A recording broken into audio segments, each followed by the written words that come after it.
Noticia está en primero en la 100.5.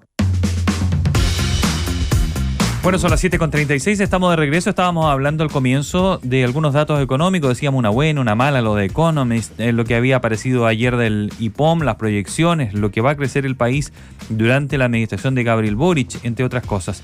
Para hablar de esto y más tenemos con nosotros en línea a Klaus Schmidt-Hebel, economista, académico de la Universidad del Desarrollo. Y permítame, antes de saludarlo, Klaus, decir esto que es muy relevante, que fue economista jefe y director del Departamento Económico de la OCDE en París durante el 2008-2009 y antes fue economista principal del Departamento de Investigación del Banco Mundial en Washington.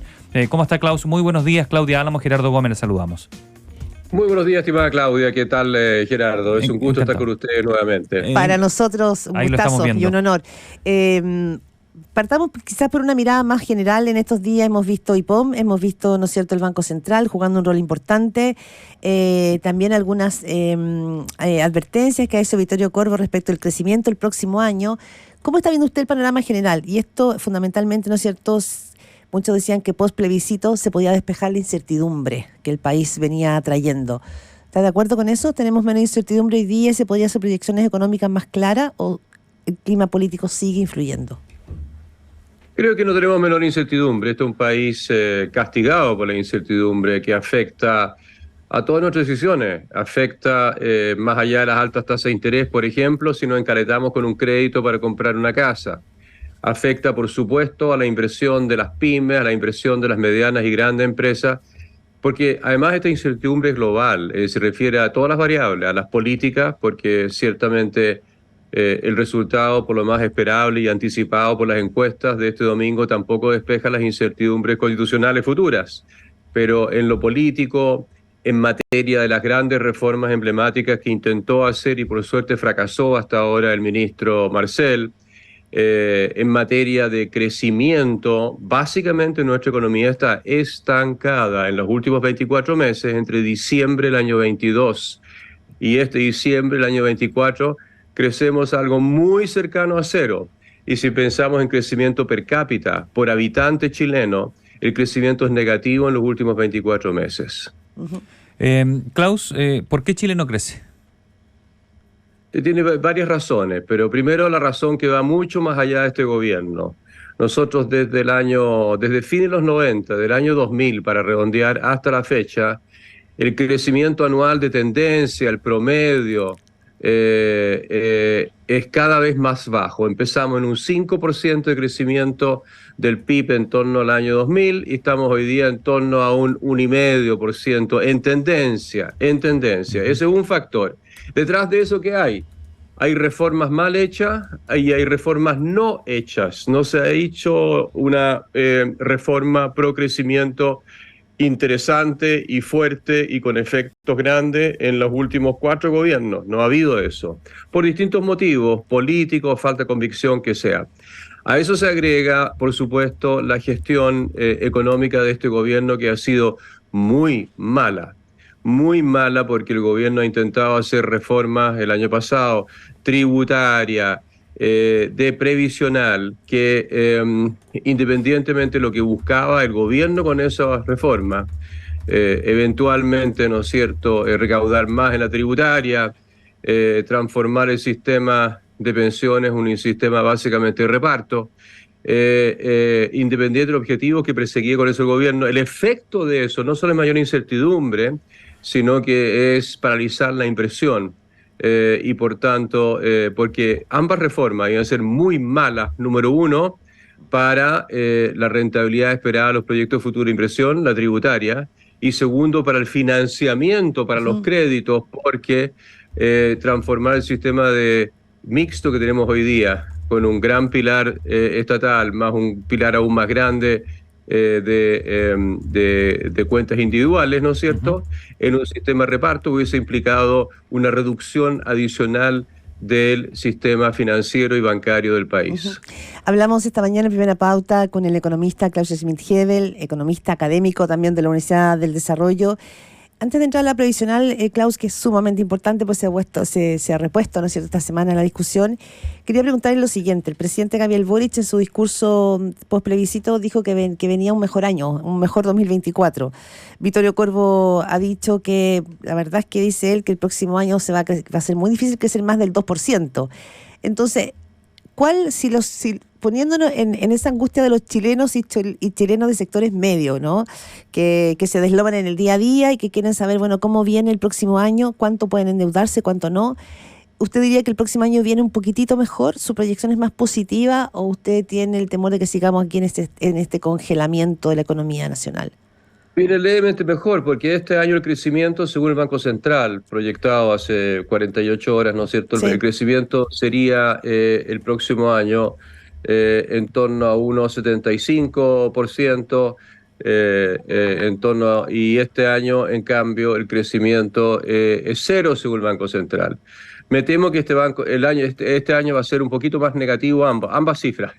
Este año yo creo que va a ser levemente negativo, en torno a menos 0,5%. El próximo año puede estar en torno a 1,5%, 1%. También soy un poco más pesimista. Es decir, vamos de menos a más, pero este cambio de signo de algo negativo a algo positivo en materia de crecimiento es tan leve, son tan cercanas a cero ambas cifras por igual, y se las corregimos por el crecimiento demográfico en torno a 0,8% anual. El crecimiento de estos 2 años básicamente es muy cercano a cero, muy cercano a cero. Entonces, en crecimiento, levemente menos malo, yo diría. Yo no diría mejor, porque la inversión sigue colapsando, sigue cayendo, sigue reduciéndose la inversión, y la inversión es el crecimiento futuro del país. En lo que vamos a crecer en el futuro solamente se basa con mayor productividad, que además está estancado o va a caer, y con mayor inversión, que está cayendo. Entonces eso es malo.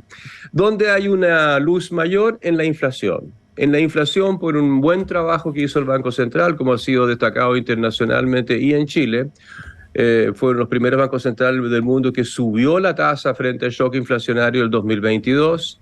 Y ahora, como ha sido tan exitoso en bajar la inflación, que va a cerrar este año en torno a 4,5%, el próximo año ya es probable que termine el próximo año, en diciembre del próximo año, estemos con una inflación en torno a 3%, que es la meta de inflación del Banco Central.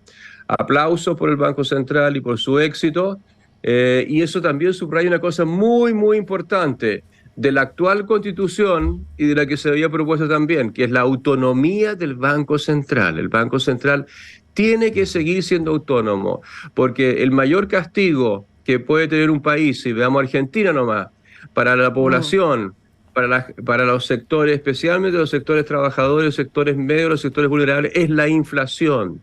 Porque la inflación implica de que los reajustes salarios siempre vienen después de la inflación. Vienen medio año después, un año después, si es que vienen. Entonces es re importante estabilizar los precios, y esa es la inflación. Usted escucha al economista Klaus Schmidt-Hebel, economista académico de la UDD, conversando con Primera Pauta.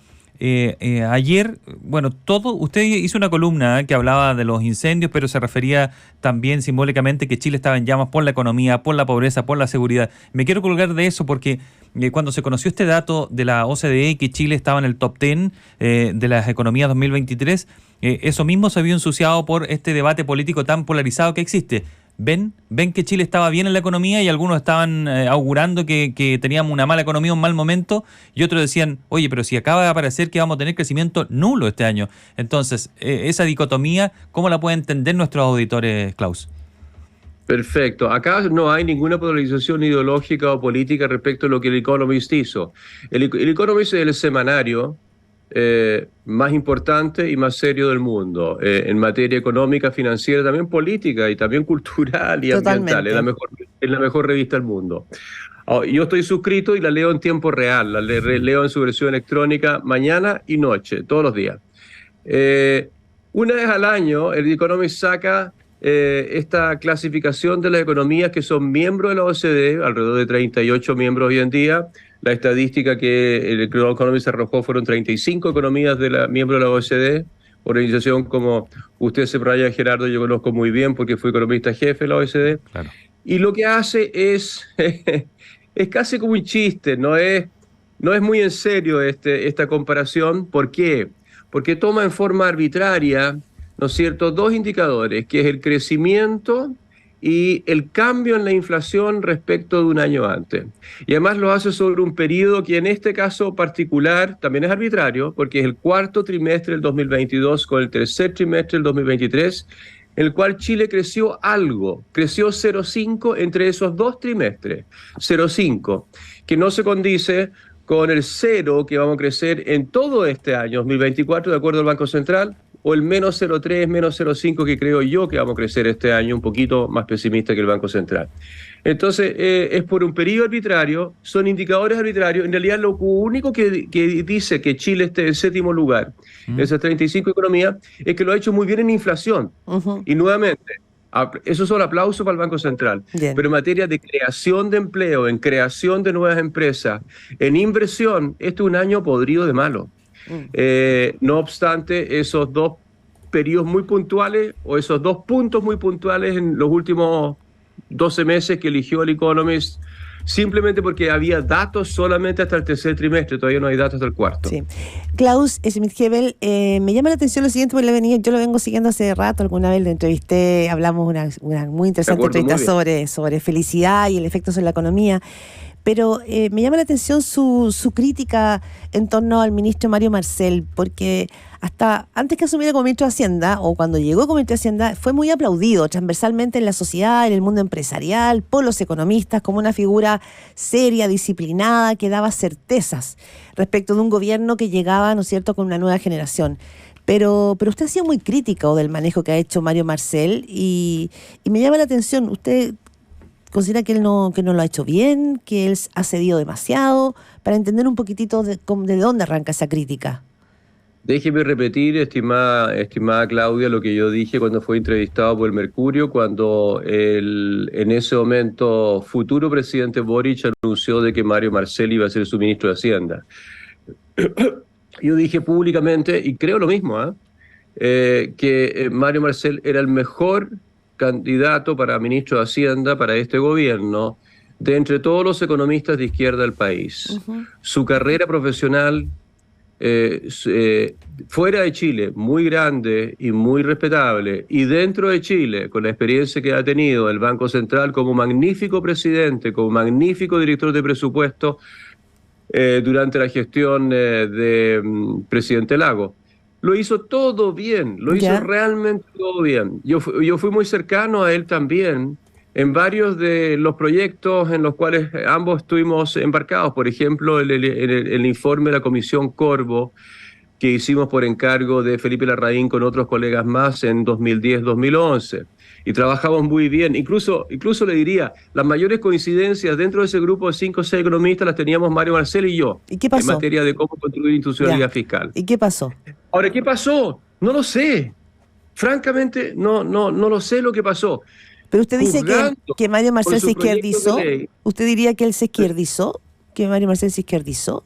No quiero calificar políticamente a nadie. Lo único que puedo decir, objetiva y técnicamente, esto no es una afirmación política, es que en comparación con todos los proyectos de ley de reforma de pensiones de la OSD de los últimos 20 años, y en comparación con todos los proyectos de reforma tributaria en países de la OSD durante los últimos 20 años, estos dos proyectos que propuso el ministro Marcel el año 2022 al Congreso eran lejos los peores y eran destructores de las bases de crecimiento de Chile. Todavía creo lo mismo y creo que si vuelve con proyectos similares, nuevamente van a ser rechazados por la población, por el Congreso, por quienes corresponda. Usted escucha a Klaus Schmidt-Hebel, economista académico de la UDD, conversando con Primera Pauta. Las ISAPRE dicen estar en riesgo de quiebra. Usted algo había hablado con respecto a los proyectos que no están saliendo, que se han visto frustrados y que algunos derechamente le parecen muy malos. ¿Qué le ha parecido lo que está ocurriendo en esta situación y cómo lo está abordando el gobierno? Porque esto evidentemente tiene un impacto en la ciudadanía y en su economía. Tiene un impacto enorme, porque a ver, no queremos que 2-3 millones de personas aumenten las colas y las listas de espera en el sistema público de salud, y la única forma de hacerlo es permitir que haya un equilibrio entre ingresos y gastos de los seguros privados de salud, que son las ISAPRES. Entonces, dejar arrastrar este problema y no resolverlo durante 2 años de gestión de este gobierno es francamente irresponsable. Irresponsable con el sistema de salud privado, porque esto tiene coletazos también para los proveedores de salud privado, porque los hospitales y las clínicas privadas hoy día no les pagan la ISAPRE porque están quebradas o a punto de quebrar. Y luego también tiene implicancia para el sistema público, porque el sistema público, ¿no es cierto?, recibe más y más demandas por atención que no puede satisfacer. Y por tanto, claro, esto requiere una solución hoy día, ayer, hace un año. ¿Ha demorado mucho el gobierno? ¿Ha demorado mucho el gobierno, cree usted? Pero por supuesto que sí, porque acá se reflejan las dos almas del gobierno, los que son más prácticos y quieren solucionar algo. En esto yo creo que Mario Marcel quiere solucionar el tema, con los más fundamentalistas que quieren que quiebre el sistema para hacerlo después íntegramente público. Klaus Schmidt-Hebel, otro tema que está sobre la agenda y que el gobierno ha vuelto a reactivar, está el tema de la ISAPRE. Hay fallos por cumplir de parte de la Corte Suprema, pero hay 2 puntos con los cuales el gobierno vuelve a arremeter esta semana. Reforma previsional por una parte y también un pacto fiscal, ¿no? Esos son los 2 puntos que marcó y en los cuales tenemos que no parece ser tan claro que se pueden llegar a acuerdos para destrabar temas que se vienen discutiendo hace tantísimos años ya. Que lo que decía el ministro Mario Marcel es que respecto a la reforma previsional, en que la oposición ha dicho como que no está avanzando en esta fórmula, dice que no hay que buscar en la quinta pata al gato a todas las propuestas del gobierno. Y también el tema de qué se hace con el pacto fiscal. ¿Cuál sería su llamado? Porque finalmente aquí el mundo político va a tener que empezar a ponerse de acuerdo en algo, ¿no? Y también se espera que una reforma previsional pudiera aterrizar después de discusiones de casi una década. Sí, en el tema previsional creo que está estancado el tema, porque por una parte la oposición quiere los 6 puntos de aporte adicionales, ¿no es cierto?, de contribuciones, sí, pero que vayan al sistema privado, y el gobierno dice, bueno, es que sean 3 más 3 o 2 más 4 o lo que sea, alguna combinación de eso. Además, yo creo que la ministra Jara cometió el error de decir, con esto primero querían financiar el CAE con esto y ahora quieren financiar otro programa distinto. Entonces, yo creo que las contribuciones de pensiones son para financiar pensiones y no otras cosas, educación o perdonazos a los endeudados con el sistema de educación superior. Entonces, si uno viene con esa propuesta, no debería sorprenderse que encuentre el rechazo en el Congreso. Yo creo que técnicamente es correcto rechazar ese tipo de propuesta. Segundo tema, pacto fiscal. Aproximadamente en agosto-septiembre de este año, los ministros Grau y Marcel hicieron el diagnóstico muy correcto y la propuesta muy correcta de corregir el sistema de evaluación de impacto ambiental y corregir a su vez la sobreregulación y además mala regulación, la permisología, ¿no es cierto?, sí, que hay para permitir nuevas inversiones. Esto es una excelente iniciativa en un tema que no es de responsabilidad de este gobierno, sino que los gobiernos anteriores. Los gobiernos anteriores básicamente han permitido una proliferación de permisos, de aprobaciones en lo ambiental y en lo no ambiental, que hoy día es kafkiano y hace que un proyecto que en vez de aprobarse en 2 años o en 3 se evalúe si es grande, se hace en 7, 8, 9, 11 años como los proyectos mineros. Grandes anuncios. Mi sugerencia sería separar el trabajo en eso de los otros componentes del pacto fiscal. Vamos por parte, y eso tendría mucho más posibilidad de éxito. Además, yo creo que la oposición estaría muy disponible para apoyar cambios legales. Algunos son legales, pero muchos son regulatorios, son de responsabilidad regulatoria del gobierno de turno para mejorar la concesión, primero la evaluación y después la concesión de permisos para inversión. En lo ambiental requiere un cambio en la ley, sí, el sistema de evaluación de impacto ambiental, y yo creo que eso estaría disponible. Yo me concentraría en eso en primer lugar en forma separada, y después vería, bueno, qué pasa con los otros puntos que este gobierno quiere quiere reformar. reformar. En el fondo, de eso entiendo que usted lo que haría sería enfocarse al 100% en nuevas inversiones, ¿no? En abrir y dar certeza a inversiones. Además, porque tiene apoyo transversal, Claudia, tiene apoyo transversal. Yo creo que acá hay proyectos de ley y en un mes se lo aprueba la oposición y el gobierno, por supuesto, unánimemente en el Congreso. Klaus Schmidt-Hebel, con respecto al tema previsional que está estancadísimo, el gobierno acaba de proponer hace cuestión de horas que vuelva a hacer un cambio en la propuesta. 321 le han llamado ellos, donde un 1% va para potenciar el trabajo femenino y la sala cuna. No fue inconsultos, nos decía Javier Macaya hace cuestión de horas aquí en este programa. Dijo, no lo socializaron primero, sino que nos lo impusieron. Y ayer lo justificaba la ministra del Trabajo. Dijo que ellos habían perdido la elección del domingo y que no tenían que ser malos perdedores. Es decir, asociaba el hecho de lo que ocurrió en el plebiscito a la propuesta, que tenían que ceder más para aceptar esta propuesta. Primero, ¿qué le parece la propuesta en sí y la justificación que ha entregado la ministra Jara? Yo repito lo que dije antes, financiar un programa que puede ser muy bueno para el país, para la participación laboral femenina, que es intentar compatibilizar las labores de madre en la casa con las labores remuneradas en el trabajo. No lo financiemos con pensiones, no lo financiemos con contribuciones a la salud, financiémoslo con impuestos generales. Y si con eso se financia parte de una reforma una reforma tributaria bien diseñada, con tributos correctamente al alza, pero no con los malos impuestos que propuso hasta ahora el ministro Marcel, bien. Pero, por favor, no lo financiemos eso con contribuciones a las pensiones, porque queremos mejorar pensiones con contribuciones pensiones. No queremos mejorar otros aspectos de la vida, no queremos financiar un mejor medio ambiente, mejores condiciones laborales para las mujeres, el CAE o lo que sea. No se hace eso, no corresponde, porque implica cargarle al trabajo, con impuesto al trabajo, las contribuciones a las previsiones, cosa que corresponde cargarle al capital y al trabajo a través de impuestos generales de la nación. Klaus Schmidt-Hebel, muchos dicen que los resultados del domingo son un llamado al mundo político a llegar a acuerdos. Y lo que vimos, que así como la economía está estancada, los últimos 4 años pareciera ser, ¿no es cierto?, que hemos vivido como una rotonda y llegamos al mismo punto inicial en que no hay textos aprobados. Y la ciudadanía requiere probablemente algunas respuestas de su élite económica, de su élite política, que afectan su cotidiano. La reforma previsional probablemente es parte de eso y se ha discutido en tantas comisiones con figuras, pero súper destacadas del mundo económico nacional. ¿Qué se puede hacer? ¿Qué fórmula cree usted que podría realmente destrabarse para poder aterrizar en una reforma previsional que permita desahogar un poquitito el momento? Mire, francamente yo creo que el 70-80% de los economistas de izquierda, centro y derecha o independientes estamos de acuerdo en las bases de una buena reforma previsional.